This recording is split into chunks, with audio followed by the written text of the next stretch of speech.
लोग आज हम लोग करने जा रहे हैं न्यूमेरिकल। पिछला जो टॉपिक हम लोगों ने पढ़ाया था उसमें हम लोगों ने बताया था कि जब भी कभी किसी बॉडी का टेम्परेचर चेंज करना हो तो कितना हीट की ज़रूरत होती है, या फिर स्टेट चेंज करना हो तो फिर कैसे कितना अमाउंट ऑफ हीट की ज़रूरत होती है। तो हम लोगों ने टॉपिक किया था latent heat fusion, latent heat vaporisation, raise in temperature of a body when we are heating.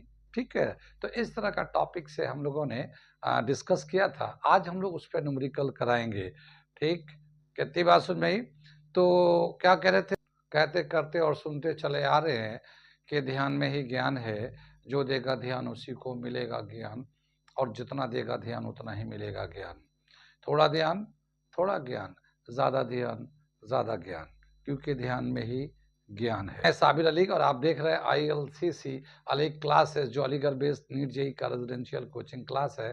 साथ ही एमयू जामिया BHU और दूसरे यूनिवर्सिटी के दूसरे एंट्रेंस की भी तैयारी कराते हैं, जैसे 9 था 11 diploma engineering, BSc nursing, CET CUET, paramedical, NDS CDS वगैरह वगैरह बहुत सारी तैयारियां होती हैं। तो वो बच्चे जो तैयारी करना चाहते हैं कॉन्टेक्ट कर सकते हैं। ऑनलाइन ऑफलाइन दोनों ही मोड अवेलेबल है। हम लोग आज एक क्वेश्चन करेंगे। ये मैंने क्वेश्चन लिख रखा लेटेंट हीट के हिसाब से। ये क्वेश्चन एनसीईआरटी के बुक में भी दे रखा है। वो उस क्वेश्चन को मैं पढ़ता हूँ, समझाता हूँ और फिर करके दिखाता हूँ ये क्या है। ठीक है, बहुत अच्छा सवाल है, ध्यान दीजिए। Calculate the heat required to convert 3 kg of ice at minus 1200 degrees Celsius kept in a calorimeter to steam at 100 degrees Celsius at atmospheric pressure। क्या बताया कि कितने हीट की जरूरत होगा अगर 3 केजी आइस को, जो -12 डिग्री सेल्सियस पे है, अगर हम चाहते कि उसको स्टीम में कन्वर्ट कर दें, यानी वेपर बना दे, जो 100 डिग्री टेम्परेचर पे होता है, तो कितने टोटल अमाउंट ऑफ हीट की जरूरत होगी। ठीक है, specific heat capacity of ice ये गिवन दे रखा है, 2100 joule per KG per kelvin दे रखा है। ऐसे ही specific heat capacity of water 4186 joule per KG per kelvin है। इसी तरह से latent heat of ice 3.35 10 to the power 5 KG joule per KG, and latent heat of steam 2.256 10 to the power 6 joule per KG. ये given में दे रखा, जहां जहां हमें जरूरत है उसको इस्तेमाल करेंगे। क्या समझ में आए? ये सवाल समझ में आ गया कि 3 केजी आइस को, जिसका टेम्परेचर -3 डिग्री सेल्सियस है, अगर हम उसको स्टीम बनाना चाहते हैं, स्टीम मतलब अब वेपर में कन्वर्ट करना चाहते हैं, तो टोटल अमाउंट ऑफ कितना हीट की जरूरत होगी। ठीक, आगे चले हम लोग देखते हैं, एक फिगर से समझते हैं कि कहाँ कहाँ कैसे कैसे स्टेट चेंज होगा। तो सबसे पहले हम थोड़ा सा इसको टेम्परेचर वर्सेस हीट का एक ग्राफ बना देते हैं, ताकि समझने में आसानी हो सॉल्यूशन को। क्या बताया कि जैसे ये एक हमारा एक्सिस ले लेते हैं, ये टेम्परेचर एक्सिस है, ये टेम्परेचर है, ये T है, और ये हीट एक्सिस है। ठीक, यहाँ पे मान लेते हैं कि यहाँ पे 0 डिग्री सेल्सियस है, 0 डिग्री सेल्सियस टेम्परेचर है ये, और ये माइनस में है, ये माइनस में है। तो आइस जो है यहाँ पे -12 डिग्री सेल्सियस पे है, इसका आइस का जो टेम्परेचर है -12 डिग्री है। जब हम लोग हीट देंगे तो इसका टेम्परेचर बढ़ेगा आइस का, लेकिन आइस ही रहेगा, सॉलिड के फॉर्म में ही रहेगा, वो टेम्परेचर बढ़ेगा, क्योंकि आइस मेल्ट कब करेगा, जब 0 डिग्री टेम्परेचर होगा। तो अब हम लोग हीट दे रहे हैं, और -12 डिग्री से -11 -10 -9 -8 -7, तो ये ऐसे बढ़ते बढ़ते ये यहाँ तक आएगा, यहाँ टेम्परेचर आएगा। तो इस वक्त जो हीट दे रहे हैं हम लोग, कितना हीट दिया, पहले एक हीट कैलकुलेट करेंगे, जहाँ पे टेम्परेचर को राइज करेंगे -12 डिग्री से लेके 0 डिग्री तक, तो यहाँ पे कितना हीट देंगे, एक। ठीक, अब जब 0 डिग्री टेम्परेचर आ जाएगा आइस का, तो अब मेल्ट करना शुरू करेगा, लेकिन हमें हीट देते रहना पड़ेगा। तो जब हीट देते रहेंगे तो ये 0 डिग्री पे ही रहेगा, मगर यहाँ पे तो आइस है, और यहाँ से यहाँ तक ये वाटर पहुंच बन जाएगा, ये यहाँ पे वाटर बन जाएगा, तो यहाँ से भी कंटिन्यू हीट देते रहना पड़ेगा हमें। तो ये दूसरा लेवल ऑफ हीट है। यहाँ पे स्टेट चेंज हो रहा है, आइस जो सॉलिड में था वो लिक्विड में कन्वर्ट हो रहा है, मगर टेम्परेचर कितना 0 डिग्री यहाँ पे भी है और 0 डिग्री यहाँ पे भी है। तो यहाँ पे दूसरा जो है अमाउंट ऑफ हीट की जरूरत पड़ेगी, जहाँ सॉलिड से लिक्विड में चेंज हो रहा है। कितनी बात सुन में। इसके बाद क्या बताया कि ये जो लिक्विड पानी बन गया, अब वाटर को बॉयल करने के लिए 100 डिग्री टेम्परेचर की जरूरत है।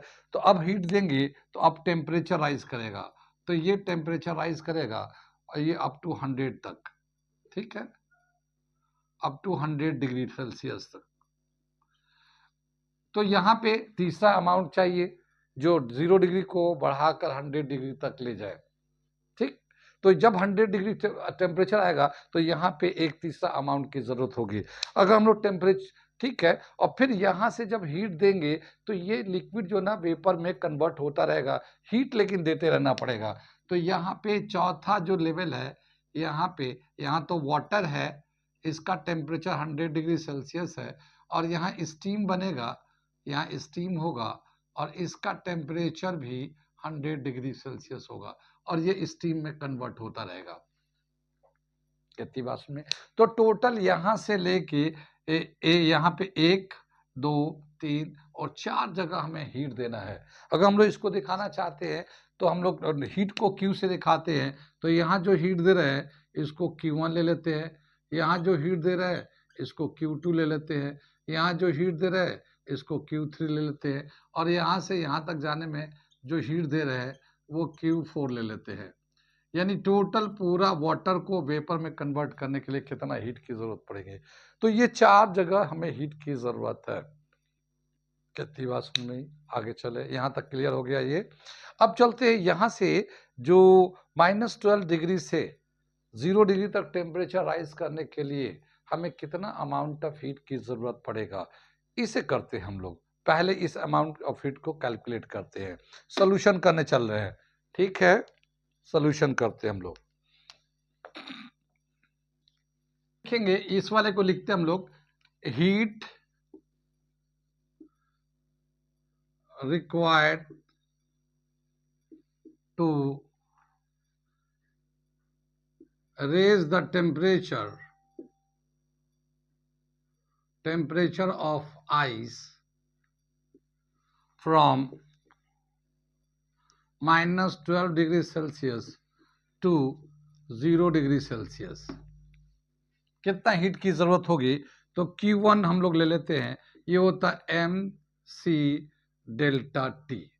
ये जो C है स्पेसिफिक हीट ऑफ आइस हमें दे रखा है, स्पेसिफिक हीट ऑफ आइस ये दे रखा है। ये यहाँ पे मास कितना है 3 kg है, और स्पेसिफिक हीट ऑफ आइस कितना दे रखा है ये क्वेश्चन में 2100 ये दे रखा है, और रेजिंग टेम्परेचर कितना है 0 -12, ठीक है ना, 0 माइनस, यानी कि फाइनल टेम्परेचर 0 आना है और -12 से जाना है, तो फाइनल माइनस इनिशियल टेम्परेचर कर दिया ये। कितनी बात में। तो ये माइनस माइनस प्लस हो जाएगा, इसको 12 हो जाएगा, 12 3 36, 36 को 2100 से जब मल्टीप्लाई करेंगे, जो टोटल एनर्जी देगा ये 75,600 जूल ऑफ एनर्जी। तो ये हमारा Q1 का वैल्यू हो गया, ठीक है। यानी यहाँ से यहाँ तक -12 डिग्री सेल्सियस से 0 डिग्री टेम्परेचर तक पहुँचाने के लिए Q1 की जो ज़रूरत है वो 75,600 जूल की ज़रूरत है। कितनी बात सुन में। ये Q1 का वैल्यू हो गया। अब हम लोग Q2 निकालने जा रहा है, जो आइस है, ये तो अभी भी आइस है, टेम्परेचर बढ़ा है -12 से 0 डिग्री आया, लेकिन अभी भी आइस है। अब इस आइस को लिक्विड में कन्वर्ट करना है, वाटर में कन्वर्ट करना है, यानी यहाँ पे स्टेट चेंज होगा, स्टेट चेंज होगा, ठीक है। तो यहाँ पे कितने हीट की जरूरत पड़ेंगे, यहाँ पे चाहिए लेटेंट हीट। लेटेंट हीट में क्या होता है, टेम्परेचर वही रहता है मगर स्टेट चेंज होता है। तो लेटेंट हीट ऑफ फ्यूजन, तो यहाँ पे देखने आता है amount of heat required to change the mass the ice the whole ice into water, ठीक है। हम लोग सेकेंड पार्ट करने जा रहे हैं। क्या दे रखा है, heat required to convert ice at 0 degree Celsius into water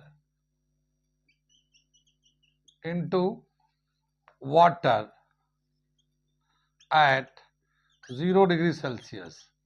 ठीक है, दोनों का टेम्परेचर 0 ही रहेगा, मगर आइस को वाटर में कन्वर्ट करना है तो कितना हीट की जरूरत पड़ेगा? Q2 लेते हैं। Q2 is equal to m into latent heat of fusion, latent LF, latent heat of fusion. कितनी बात में, यानी कि आइस को वाटर में कन्वर्ट करने के फ्यूज का लेटेंट ऑफ फ्यूजन की जरूरत होगी। तो मास कितना है? 3 kg, और latent heat of fusion of ice कितना दे रखा है? ये 3.35 10 to the power 5, 3.35 10 to the power 5, ये इतना दे रखा है। इसको जो हम लोग मल्टीप्लाई करेंगे तो ये हमें देगा वैल्यू 100,500 जूल ऑफ एनर्जी। इतना हमें एनर्जी आएगा। इसको हम लोगों ने ये वाला टर्म को ऐसे लिख दिया। ठीक है, एक्सपोनेंट पावर को हम लोगों ने इस तरह से 0 लगा दिया इस तरह से। कितनी बात सुन में? देखिए 3 3 जा 9, 3 5 जा 15 हो जाएगा, 1 कैरी, 3 जा 9 110 हो जाएगा, 1 कैरी, 3 जा 9 110, इस तरह से आ जाएगा ये। कितनी बात सुन में? तो ये हो गया सेकेंड अमाउंट, सेकेंड स्टेज का एनर्जी। ये वाला Q2 का वैल्यू, ये Q2 का वैल्यू आ गया हमारा ये। ठीक, कितनी बात सुन में? अब हम लोग जाएंगे थर्ड स्टेज पे, Q3 निकालने जा रहे हैं। जो वाटर का टेम्परेचर 0 डिग्री है, अब हम हीट करेंगे और 100 डिग्री तक ले जाएंगे, बॉइलिंग टेम्परेचर तक लग जाएंगे। तो कितना अमाउंट ऑफ हीट की जरूरत होगी टेम्परेचर चेंज करने के लिए वाटर का 0 से 100 डिग्री का? ठीक है, वो तीसरा मैं करने जा रहा हूं। ठीक है, तो तीसरा करते हैं, heat required to raise the temperature of water from 0 degree Celsius to 100 degree Celsius. ठीक है, 0 डिग्री से 100 डिग्री टेम्परेचर चेंज करने के लिए कितना अमाउंट ऑफ हीट की जरूरत है, ये हम लोग करने जा रहे हैं, हीट रिक्वायर्ड। ठीक, इसके लिए क्या करेंगे? Q3 is equal to m mass specific heat capacity of water. ये वाटर का लेंगे, ये वाटर W ले लिया, चेंज इन टेम्परेचर ये यहाँ ले लिया। यहाँ जो मास है ये तो 3 kg है, स्पेसिफिक हीट तो ये दे रखा हमारा वाटर का, कितना दे रखा है? 4186, और ये जो चेंज इन टेम्परेचर है 100 डिग्री आएगा, 0 से लेके 100 तक 100 डिग्री आएगा। ठीक है, इसको जब मल्टीप्लाई करेंगे तो ये आएगा 1255800 जूल, यानी इतना अमाउंट ऑफ एनर्जी की जरूरत पड़ेगी Q3। यानी यहाँ पे जो है टोटल जो अमाउंट होगा 1255800 जूल, इतना अमाउंट की जरूरत पड़ेगी Q3 पे। ठीक, अब हमें Q4 पे देखना है कि वाटर को अगर स्टीम में चेंज करते हैं, 100 डिग्री पे ही है वाटर भी और स्टीम भी 100 डिग्री पे है, तो कितना अमाउंट ऑफ हीट की जरूरत होगी। इसको मैं जरा क्वेश्चन को मिटा के कर देता हूं। ठीक है, ठीक है, अगला दे रखा है, heat required to convert water at 100 degree Celsius into steam at 100 degree Celsius. ठीक है, 100 डिग्री सेल्सियस पे स्टीम भी है, इसको चेंज करना चाहते हैं तो कितना हीट की जरूरत होगी? Q4, और ये होगा m into latent heat of vaporisation. ठीक, टोटल मास कितना है? 3 kg, latent heat of vaporisation ये यहाँ पे अभी स्टीम का ये दे रखा है ये, तो 2.256 10 टू द पावर 6 जूल। ठीक है, इसको जब मल्टीप्लाई करेंगे तो ये आ जाएगा 6768 000 जूल। ये आ जाएगा टोटल अमाउंट ऑफ एनर्जी यहाँ पे। इस तरह से हमारा ये टोटल 3 kg वाटर जो ना 3 kg स्टीम में कन्वर्ट हो जाएगा, और ये टोटल अमाउंट ऑफ एनर्जी कितना होगा। ठीक है, तो ये था हमारा 4th स्टेज में जो एनर्जी चाहिए वाटर को स्टीम में कन्वर्ट करने के लिए। 3 kg वाटर को 3 kg स्टीम में टोटली कन्वर्ट करने के लिए स्टीम में। अब टोटल अमाउंट ऑफ कितना एनर्जी मिले लगेगा, तो ये Q1 Q2 Q3 Q4 ये चारों को हम लोग प्लस कर देते हैं। ठीक है, तो total amount of energy, total amount of heat required is equal to Q is equal to Q1 plus Q2 plus Q3 plus Q4। ठीक है, इसका वैल्यू डाल देते हैं। Q1 का वैल्यू हमारे पास है यहाँ पे 75600, ये हमारा इसका हो गया Q1 का वैल्यू। Q2 का वैल्यू दे रखा 1000500, ये Q2 का वैल्यू था। ये Q3 का वैल्यू है 1255800, यहाँ हो गया। और Q4 का जो वैल्यू था हमारा ये है 6768000। कितनी बात सुन में, ठीक है ना। अब इन सब को अगर हम लोग प्लस करते हैं तो क्या वैल्यू दे रखा है, इसको प्लस करने के बाद ये आता है 910000, 50 आ रहा है ये। ठीक है, इतना जूल आएगा इन सब को अगर प्लस करेंगे तो। अगर हम लोग इसको स्टैंडर्ड फॉर्म में लिखना चाहते हैं तो इसको स्टैंडर्ड फॉर्म में 1 2 3 4 5 6 यहाँ डेसिमल लगा देते हैं, तो ये होगा 9.1 10⁶ जूल। तो इतना टोटल अमाउंट ऑफ एनर्जी लगेगा अगर हम 3 kg आइस को जो -12 डिग्री सेल्सियस पे है उसको स्टीम में कन्वर्ट करना चाहते हैं। तो यहाँ पे आ जाएगा 91 लाख जूल ऑफ एनर्जी। ये 91 लाख जूल ऑफ एनर्जी चाहिए, इसको स्टैंडर्ड फॉर्म में 9.1 10⁵ जूल ऑफ एनर्जी। कैसा लगा सवाल, आ रहा समझ में? ये बहुत ही अच्छा सवाल है। ये स्टेट भी चेंज करना है, यहाँ पे टेम्परेचर राइज भी चेंज करना है। ठीक है, तो ये हमारा एक सवाल हो गया। आगे हम एक दूसरा सवाल करने जा रहे हैं, मैं लिखता हूँ फिर उसको मैं समझा के बताता हूँ। ओके, ये एक मैं क्वेश्चन लिखा हूँ इसी टॉपिक से रिलेटेड, मैं इसे पढ़ता हूँ, समझाता हूँ, फिर करके दिखाता हूँ। और ये क्वेश्चन जो है एनसीईआरटी के बुक में है, एनसीईआरटी के बुक में है, ये एनसीईआरटी का ही क्वेश्चन है।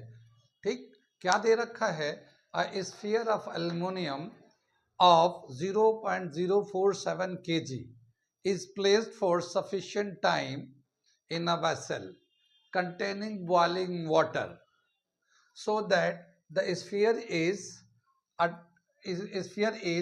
at 100 degrees Celsius. It is then immediately transferred to 0.14 kg copper calorimeter containing 0.25 kg of water at 20 degrees Celsius. The temperature of water rises and attains a steady state at 23 degrees Celsius. Calculate the specific heat capacity of aluminium. ठीक है, क्या बताया कि एक spherical ball है aluminium का जिसका मास है 0.047 kg का।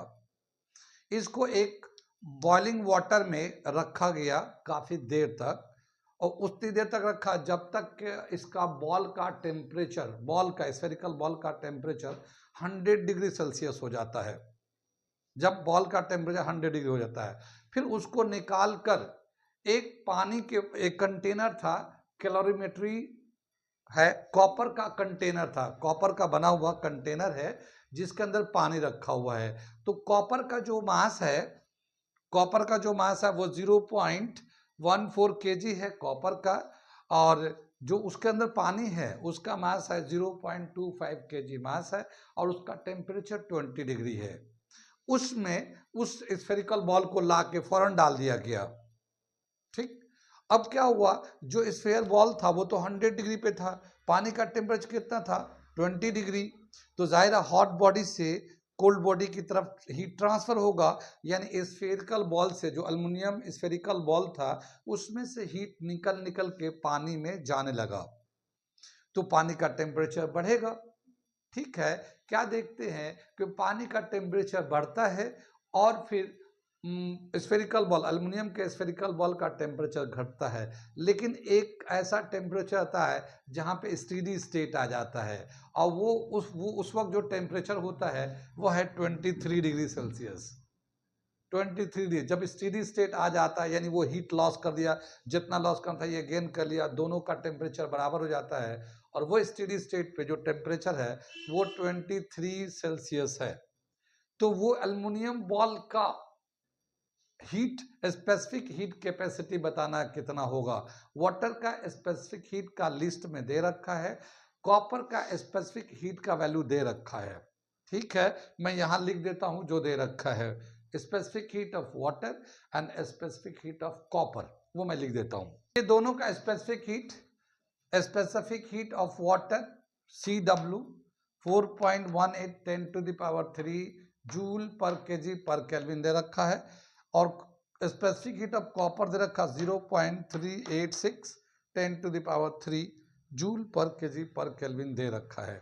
ये हमारा सवाल है, अब हम लोग इसको करने जाते हैं।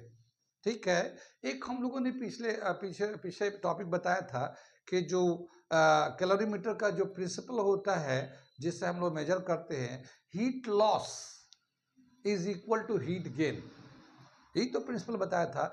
तो जो यहाँ पे स्फेरिकल बॉल है वो हीट लॉस कर रहा है, और जो वाटर है या कॉपर का कंटेनर है वो हीट गेन कर रहा है।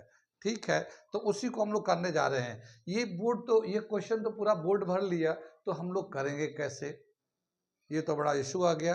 तो ऐसा करता हूँ, मैं एक फिगर बनाता हूँ, उस फिगर में सारे डिटेल को लिख देता हूँ, फिर क्वेश्चन को मिटा के सोल्यूशन करेंगे, पक्का? तो ठीक है, चलो तो मैं यहाँ फिगर बनाता हूँ।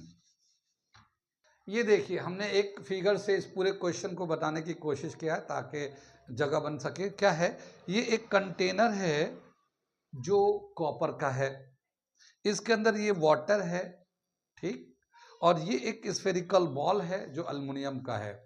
अब हम लोगों ने ये वाटर का, ये देखिए मास ऑफ वाटर 0.25 kg क्वेश्चन में दे रखा है, specific heat of water 4.18 10 to the power 3 joule per KG per kelvin ये दे रखा है।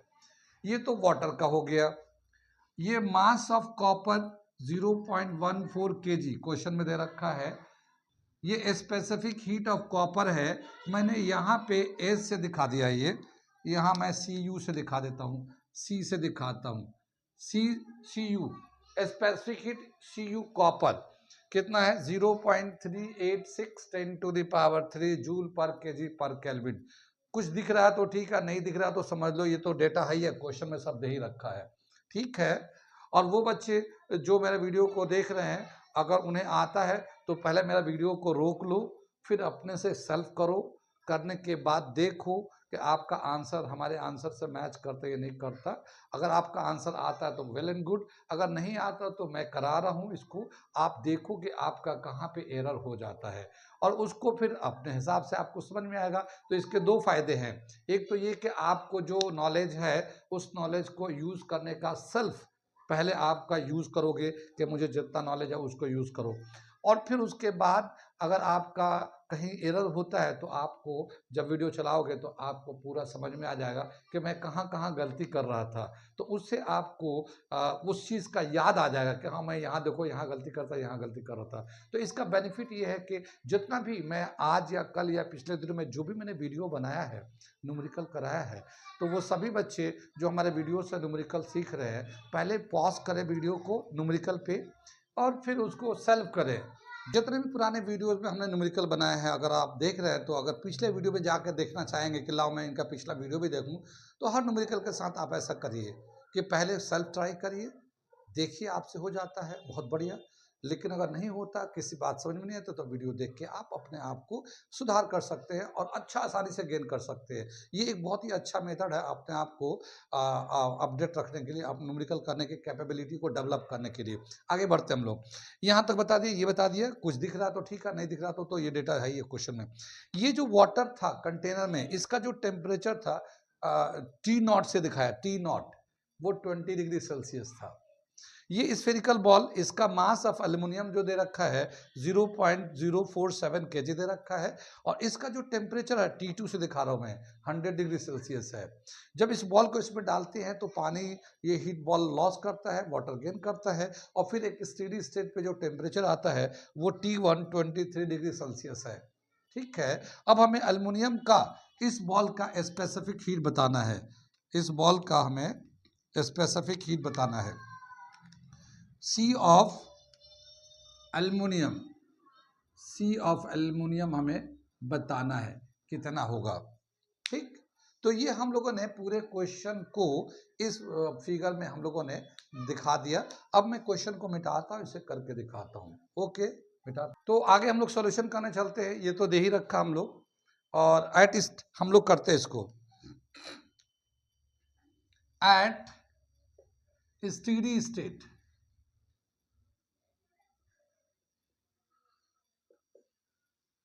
at steady state heat lost by aluminum is equal to heat gained by copper plus water।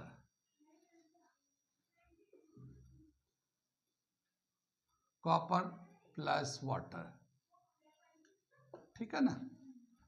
ये steady state का मतलब ये कि एक इक्विलिब्रियम आ जाता है, जहां पे अब हीट इधर उधर ट्रांसफर नहीं हो रहा है, बिल्कुल टेम्परेचर 23 पे आ जाता है। ठीक है, कितनी बात सुन में। हीट लॉस को कैसे निकालते हैं, कितना हीट गेन किया, कितना हीट लॉस किया, तो हीट लॉस हीट गेन का फॉर्मूला था Q is equal to MC delta T, है ना। MC, ये हीट लॉस हीट गेन का Q is equal to MC delta T। ये होता मास, ये होता स्पेसिफिक हीट, ये होता चेंज इन टेम्परेचर। अब यहाँ पे एल्युमिनियम बॉल है, तो ये तो हॉट था, तो इसका हीट लॉस करेगा, तो उसका क्या है, मास कितना है, mass of aluminium, specific heat of aluminium and change in temperature of aluminium. ये हमने लिख दिया, यहाँ पे तीनों लिख दिया। ऐसे ही यहाँ पे हीट जो गेन कर रहा है, यहाँ पे दो चीजें हैं, एक कॉपर का कंटेनर है जिसको हीट मिल रहा है, और प्लस उसके अंदर वाटर है, उसको भी मिल रहा है, तो उन दोनों का लिखेंगे। तो मास of copper into a specific plus into copper specific heat of copper into change in temperature of copper plus mass of water specific heat of water change in temperature of water। ये ले लेंगे। कितनी बात सुन में। यहाँ पे जो water का और कंटेनर कॉपर का दोनों का सेम टेम्परेचर है, क्योंकि दोनों एक साथ है, वो है 20 डिग्री। कितनी बात सुन में। तो 20 डिग्री, तो यहाँ पे जो टेम्परेचर है, टेम्परेचर ऑफ कॉपर का टेम्परेचर ऑफ वाटर दोनों सेम है, तो हम लोग इसको बदल सकते हैं। यहाँ पे चलते हैं, mass of aluminium specific heat, specific heat of aluminium, और यहाँ change in temperature of aluminium कितना होगा, T2 माइनस T1। क्या मतलब, 100 डिग्री से इसका टेम्परेचर कम होके T1 यानी 23 डिग्री टेम्परेचर पे आया है। ठीक है ना, तो T2 से T1 यानी ये चेंज इन टेम्परेचर हो गया। इतनी बात सुन में। यहाँ पे मास ऑफ कॉपर तो है ही है, स्पेसिफिक हीट ऑफ कॉपर दे रखा है, ये डेल्टा T, हम इसको कॉपर का और वाटर का दोनों को सेम कर देते हैं। ठीक है, मास of water specific heat of, ठीक है, ये हम लोग mass of aluminium, copper of aluminium, और यहाँ पे हम लोग चाहें तो 100 डिग्री माइनस 23 डिग्री ये दे देते हैं। ये mass of copper, specific heat of copper plus mass of water, specific heat of water, इन दोनों को एक साथ करके डेल्टा टी जो है यहाँ पे ले लेते हैं। ये समझ में आ गया ये। अब इसके हम लोग वैल्यू डाल देते हैं। यहाँ पे डेल्टा टी जो है, देखिए पहले इसका टेम्परेचर था टी नॉट, वो 20 था, और टी वन कितना है 23। तो हम लोग टी वन में से टी नॉट को यानी 23 में से 20 को माइनस कर देंगे तो डेल्टा टी का जो वैल्यू होगा वो 3 आ जाएगा। तो हम यहाँ 3 डायरेक्ट लिख देते हैं, कोई बात तो नहीं, समझ में आ रहा ना। तो यहाँ डायरेक्ट 3 लिख देते हैं, बाकी ये सब वैल्यू डालते हैं हम लोग। ठीक है, तो मास ऑफ एल्युमिनियम, हमें ये वाला चीज चाहिए। ठीक है, तो specific heat of aluminium is equal to mass of copper into specific heat of copper plus mass of water, specific heat of water into, यहाँ पे तो 3 कर लिया इस डेल्टा टी का, और ये जो चीज़ है इसको इधर ले आते हैं तो यहाँ हो जाएगा मास ऑफ एल्युमिनियम, नीचे आ गया, और इसका जो टेम्परेचर है 100 में से 23 माइनस करेंगे तो ये 77 आ जाएगा ये।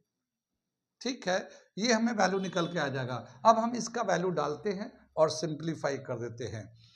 यहाँ पे यहाँ लिखते हैं हम लोग specific heat of aluminium, mass of copper कितना दे रखा है यहाँ पे, ये दे रखा 0.14 into specific heat of copper, वो दे रखा है 0.386 10 टू द पावर 3। ठीक है ना ये।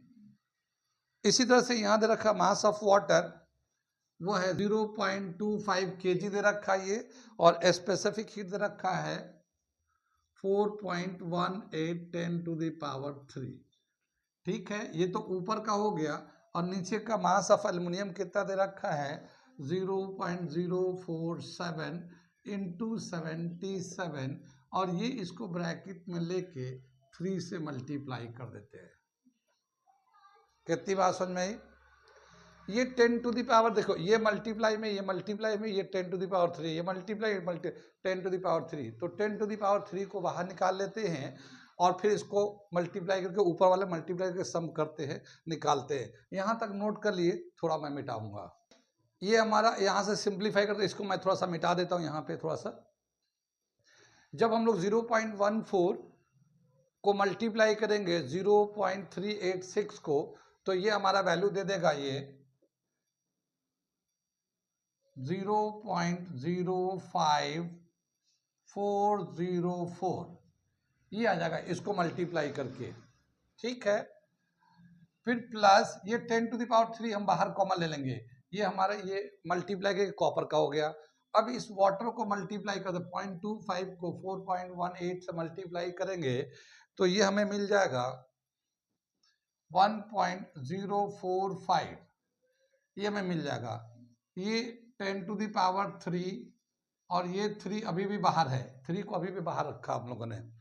ठीक, ये नीचे का जो है इसको मल्टीप्लाई 0.47 को 77 से मल्टीप्लाई करेंगे तो ये हमारा आ जाएगा 3.619।